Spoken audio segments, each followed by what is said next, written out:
Welcome to my channel. খাওয়া হবে জমজমাট। আজকের রেসিপি হচ্ছে মাশরুম। খুব সহজে চটপট মাত্র 10 মিনিটে এই মাশরুম কি করে রান্না করা যায় সেই রেসিপি তোমাদের সাথে শেয়ার করতে চলেছি। মাশরুম বিভিন্নভাবেই বানানো যায়, তবে 10 মিনিটে এত তাড়াতাড়ি কী করে করেছি সেটাই আজ দেখিয়ে দিচ্ছি তোমাদেরকেও। চলো শুরু করে নিই। তবে মাশরুমগুলো বাজার থেকে কিনে নিয়ে আসা, প্যাকেটের র্যাপারটা খুলে আমি একটা প্লেটে ঢেলে নিলাম। মাশরুমগুলো এখন ভালো করে পরিষ্কার করে নিচ্ছি, দিয়ে এখন দেখো ছোটো ছোটো করে টুকরো করে নিয়েছি। এদিকে গ্যাসে গরম জল বসিয়ে দিয়েছি। জল গরম হতে কেটে রাখা মাশরুমগুলোকে জলের মধ্যে দিয়ে দিলাম। একটু গরম জলের মধ্যে দিয়ে আমি 2 মিনিট মতন ভাপিয়ে নিচ্ছি। নেওয়ার পর এটাকে তুলে নেব, ভালো করে জলটাকে ছেঁকে নেব।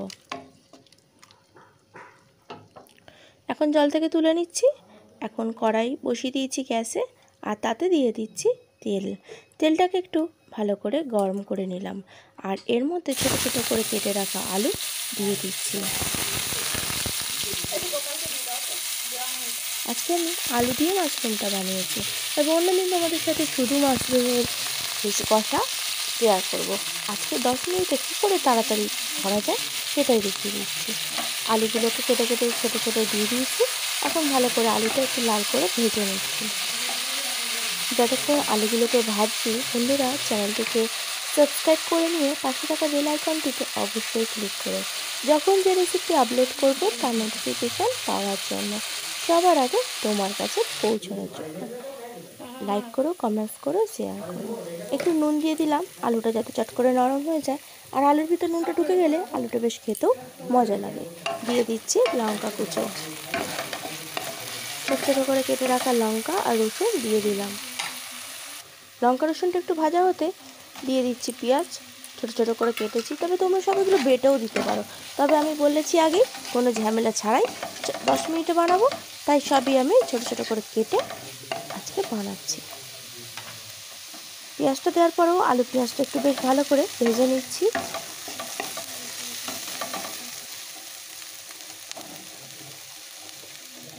এখন একটা চাপা দিয়ে দিচ্ছি যাতে আলুটা নরম হয়ে যায় আর পেঁয়াজটাও ভালো মতন নরম হয়ে যায়।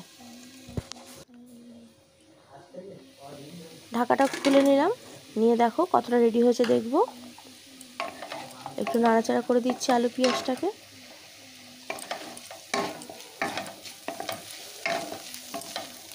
আলু পেঁয়াজটা নাড়াচাড়া করে ভেজে নিচ্ছি। বেশ এখন অনেকটাই নরম হয়ে গেছে। এর মধ্যে দিয়ে দিচ্ছি একটা মিডিয়াম সাইজের টমেটো কুচি। টমেটোটাও আলু পেঁয়াজের সাথে একটু ভেজে নেব।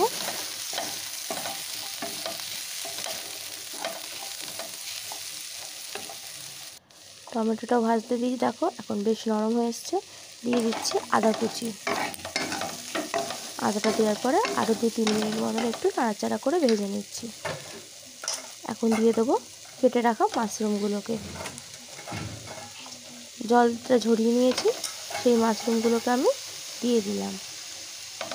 মাশরুমগুলো একটু আলু পেঁয়াজের সাথে ভেজে নিচ্ছি।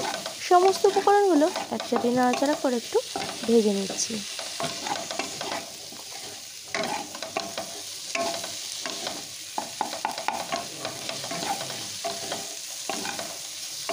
মিনিট 3 মতন একটু ভেজে নেবো, খুব বেশি ভাজার দরকার নেই, এতেই আমার হয়ে যাবে। ভাজা হয়ে গেছে, এখন দিয়ে দেবো একটু হলুদ গুঁড়ো উপর থেকে রং হওয়ার জন্য। হলুদ গুঁড়ো দেওয়ার পরেও আবার একটু হলুদ গুঁড়োটা মিশিয়ে নিচ্ছি, একটু কষিয়ে নেবো এবার মিনিট 2 ধরে। আর দেখো পেঁয়াজ টমেটো সব গায়ে মাখামাখি করে যেন মনে হচ্ছে বেটেই দেওয়া হয়েছে।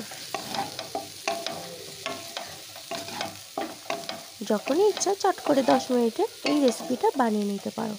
গরম গরম ভাতের সাথে হোক বা রুটি বা পরোটা, খেতে কিন্তু দারুণ লাগে, ঠিক কষা মাংসের মতন। একবার হলেও বাড়িতে বানিয়ে দেখতে পারো, আশা করি খুবই ভালো লাগবে। মাশরুমটা কষানো হয়ে গেছে, দেখো মশলাটা একদমই রেডি হয়ে গেছে। আর অন্যদিকে গ্যাসে আমি গরম জল বসিয়ে দিয়েছি, সেই গরম জলটা এর মধ্যে একটু দিয়ে দেবো। খুব বেশি জল দেবো না, কারণ আমার আলুগুলোও বেশ নরম হয়ে গেছে।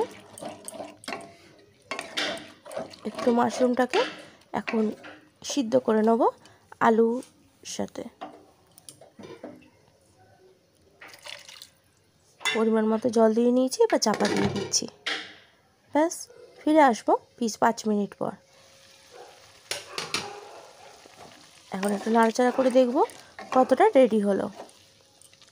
এখনও বেশ অনেকটাই জল রয়েছে।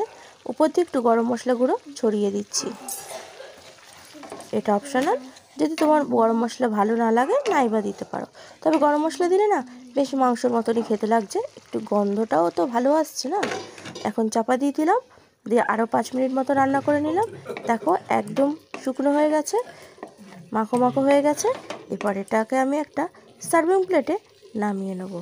রেডি আমার আজকের মাশরুমের তরকারি। চটপটে বানিয়ে নিতে পারো এই রেসিপি। সার্ভিং প্লেটে তুলে নিচ্ছি, আর গরম গরম ভাতের সাথে খুবই ভালো লেগেছে আমাদের খেতে। তোমাদেরও ভালো লাগবে। তাড়াতাড়ি বানিয়ে নাও, কোনো ঝামেলা ছাড়া, মশলার বাটাবুটি ছাড়াও। আজ তবে আসি বন্ধু, আবার দেখা হবে অন্যদিন অন্য কোনো একটা রেসিপি নিয়ে, ঠিক দুপুর 3টেতে। ভালো থেকো, সুস্থ থেকো, খাওয়া হবে জমজমাটের সাথে থেকো।